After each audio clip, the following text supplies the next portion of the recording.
بسم اللہ الرحمن الرحیم. السلام علیکم. Welcome back to my channel discover education. 10th class آج کا جو ٹاپک ہے گرامر کا وہ بہت اہم ہے اور بہت مشکل بھی. تو آپ بہت اچھی طرح سے میری بات کو سمجھیے گا اور غور کیجیے گا تو آپ کو سمجھ آئے گی. اس سے پہلے جو ٹاپک میں نے آپ کو سمجھائے ہیں وہ کافی آسان تھے، لیکن مجاز مرسل یہ کافی مشکل ٹاپک ہے. آئیے میں آپ کو اس کے بارے میں تفصیلی بتاؤں. مجاز مرسل، اس کی تعریف کیسے آپ نے یاد کرنی ہے؟ وہ لفظ جس کے مجازی کہتے ہیں غیر حقیقی، ایک حقیقی ہوتا ہے ایک غیر حقیقی ہوتا ہے، تو مجازی کہتے ہیں غیر حقیقی کو. وہ لفظ جس کے مجازی معنی مراد ہوں مگر حقیقی اور مجازی معنوں میں تشبیہ کا تعلق نہ ہو. ٹھیک ہے، تو اب آگے میں آپ کو، یہ تو اس کی تعریف ہوگی مجاز مرسل کی. تو آپ نے حقیقی اور غیر حقیقی کو کیسے سمجھنا ہے یا مجازی کو کیسے سمجھنا ہے. تو آئیے میں کچھ جملوں سے آپ کو مثالیں دے کے اس کا فرق سمجھاتی ہوں. رستم سہراب کا باپ تھا. ٹھیک ہے، یہ حقیقی معنوں میں ہے. مجازی معنوں میں کیا ہے؟ رستم نے لاہور میں انتقال کیا. یعنی یہاں پہ رستم جو ہے وہ کسی بہادر آدمی کو کہا گیا ہے، اس کا لاہور میں انتقال ہوا. اور جو حقیقی معنوں میں ہے وہ رستم سہراب کا باپ تھا. رستم ایران کا ایک پہلوان تھا. ٹھیک ہے، دوسری جو مثال ہے وہ اس طرح سے ہے، چڑیا گھر میں شیر بھی ہے. یہ حقیقی معنوں میں ہے کہ چڑیا گھر میں شیر جانور جو ہے وہ رہتا ہے. دوسرا جملے پہ اگر آپ غور کریں جو کہ مجازی یعنی غیر حقیقی معنوں میں بتایا گیا ہے، شیر کا تیور دیکھا تو سب ڈر گئے. اب یہاں پہ شیر بہادر آدمی کو کہا گیا ہے. تو اس طرح سے حقیقی اور مجازی کا جو فرق آپ سمجھیں گے. نمبر 3 پہ جو میں نے آپ کو مثال دی ہے وہ ہے بوریا لیے گدھا جا رہا تھا. آپ کو پتہ ہے گدھا جانور ہے اور اس پہ سامان لادا جاتا ہے. تو یہ حقیقی معنوں میں جو جملہ ہے وہ آپ کو سمجھ آ رہا ہے. لیکن اگلا جملے پہ غور کیجئے. علیم کو تم نے گدھا کیوں کہا، یا یہاں پہ آپ اپنے کسی دوست کو کہہ سکتے ہیں تم نے اپنے دوست کو گدھا کیوں کہا. یہاں پہ جو گدھا ہے وہ نشاندہی کرتا ہے کسی بیوقوف آدمی کو کی. ٹھیک ہے، جیسے ہم کہہ دیتے ہیں تم تو بالکل گدھے ہو، تمہیں سمجھ نہیں آ رہی. تو بیوقوف آدمی کی طرف جو ہے وہ اس کا جا رہا ہے معنی. یہ مجازی معنوں میں ہے. دیکھیں نیچے میں نے آپ کو لکھ کے جو وہ سمجھایا ہے کہ رستم، اس کے 2 معنی لیے گئے ہیں. پہلا حقیقی معنی ہے ایران کا پہلوان تھا. دوسرا مجازی معنی ہے بہت بہادر آدمی.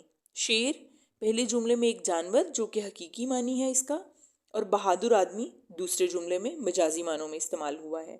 گدھا جو کہ محنتی جانور ہے، جفاکش جانور ہے.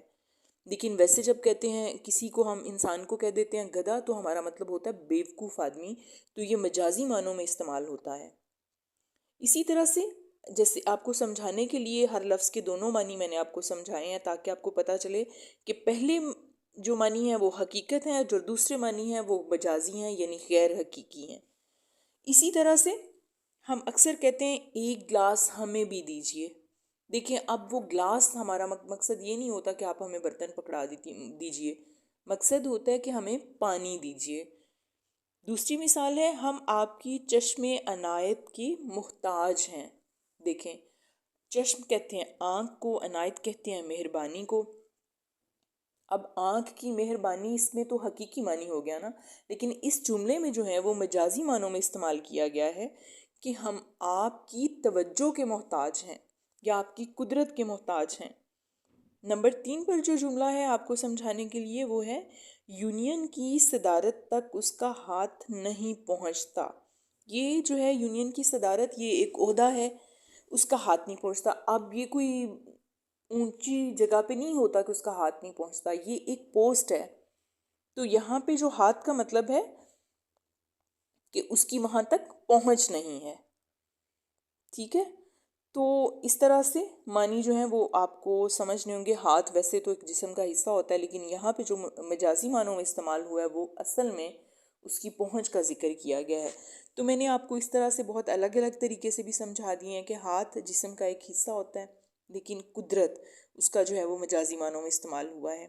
اسی طرح سے چشم آنکھ ہوتی ہے، جو مجازی معنی ہے وہ توجہ کے لیے ہوتا ہے۔ گلاس ایک برتن ہے، لیکن اصل میں جب ہم کہتے ہیں ہمیں ایک گلاس چاہیے تو مطلب ہوتا ہے کہ ہم نے پانی پینا ہے۔ تو کلمات کا یہ استعمال مجاز مرسل ہے۔ تو اب آپ اگر اس کی تعریف یاد کریں گے، یعنی مجاز مرسل وہ لفظ جس کے مجازی معنی مراد لیے جائیں، غیر حقیقی معنی مراد لیے جائیں، مگر حقیقی اور غیر حقیقی معنوں میں تشبیہ کا تعلق نہ ہو۔ جیسا کہ آپ جانتے ہیں کی طرح، مانند جیسے والے الفاظ نہ استعمال کیے گئے ہوں، وہ مجاز مرسل ہے۔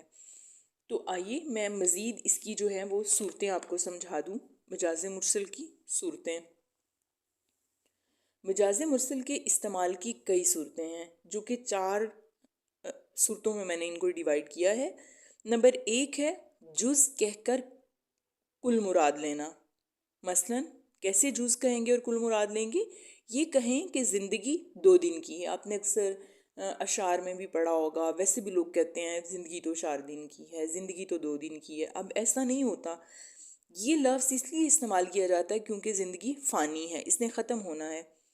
زندگی طویل بھی ہو سکتی ہے، کسی کی 100 سال بھی ہو سکتی ہے، لیکن مقصد یہ ہے کہ جز کہہ کر کل مراد لینا، 2 دن کہہ کر وہ پوری زندگی مراد لینا کہ ہے تو فانی نا، تو یہ ہوگا جز کہہ کر کل مراد لینا۔ نمبر 2 ہے کل کہہ کر جز مراد لینا۔ اب وہ کیسے ہوگا؟ یعنی مکمل کہہ کر اس کا حصہ مراد لینا۔ کوئی شخص کہے کہ میں نے دنیا دیکھی ہے۔ اب آپ بھی سوچیں کہ کوئی انسان پوری دنیا جو ہے وہ نہیں دیکھ سکتا، کیونکہ دنیا بہت بڑی ہے۔ لیکن اکثر لوگوں کو آپ نے کہتے سنا ہوگا جو کوئی 5-6 ممالک میں جاتے ہیں یا کچھ زیادہ سیر کے شوقین ہوتے ہیں، تو لوگ کہتے ہیں بھئی ہم نے تو دنیا دیکھی ہے۔ لیکن اس سے مطلب یہ ہوتا ہے کہ دنیا کا کچھ حصہ دیکھا ہے، تو یہ کل کہہ کر جز مراد لی جاتی ہے کہ دنیا کا کچھ حصہ دیکھا ہے۔ اسی طرح سے سبب، نمبر 3 ہے سبب بول کر نتیجہ مراد لینا۔ مثلاً کوئی کہے کہ آج تو بادل خوب برسا۔ اب آپ کو پتہ ہے کہ بادل نہیں برستا، بارش ہوتی ہے۔ تو یہاں پہ بادل جو ہے وہ سبب ہے اور اس کا نتیجہ بارش ہے، تو سبب کہہ کر نتیجہ مراد لیا گیا ہے۔ نمبر 4 ہے مسبب کہہ کر سبب مراد لینا۔ مثلاً یہ کہتے ہیں ہم اکثر کہ آگ جل رہی ہے۔ اب ہوتا کیا ہے، جلتی تو لکڑی ہے، لیکن کہا یہی جاتا ہے کہ آگ جل رہی ہے۔ تو یہاں آگ جو ہے وہ مسبب ہے اور لکڑی سبب ہے۔ تو یہ مجاز مرسل کی 4 صورتیں جو میں نے آپ کو سمجھائی ہیں، اگر کسی جملے میں اسی طرح سے 2 دن کی زندگی کا ذکر ہو تو آپ سمجھیں گے کہ یہ مجاز مرسل کا جملہ ہے، اس میں جز کہہ کر کل مراد لیا گیا ہے۔ اسی طرح سے کوئی کہے کہ دنیا دیکھی ہے تو یہ والا جملہ بھی مجاز مرسل کا ہوگا، کل کہہ کر جز مراد لی گئی ہے۔ بادل خوب برسا یا لکڑی یا آگ جل رہی ہے، تو ان چیزوں سے آپ کو جو ہے مجاز مرسل کی سمجھ آ جانی چاہیے۔ جیسے کسی کو کہا گیا کہ ہم آپ کی چشم عنایت کے محتاج ہیں، تو یعنی ایک غیر حقیقی معنی جو ہے جہاں پہ آ جائیں وہ مجاز مرسل ہوگا۔ مجھے امید ہے کہ آپ نے مجاز مرسل کو بہت اچھی طرح سے سمجھا ہوگا۔ اب اجازت دیجیے، شکریہ، اللہ حافظ۔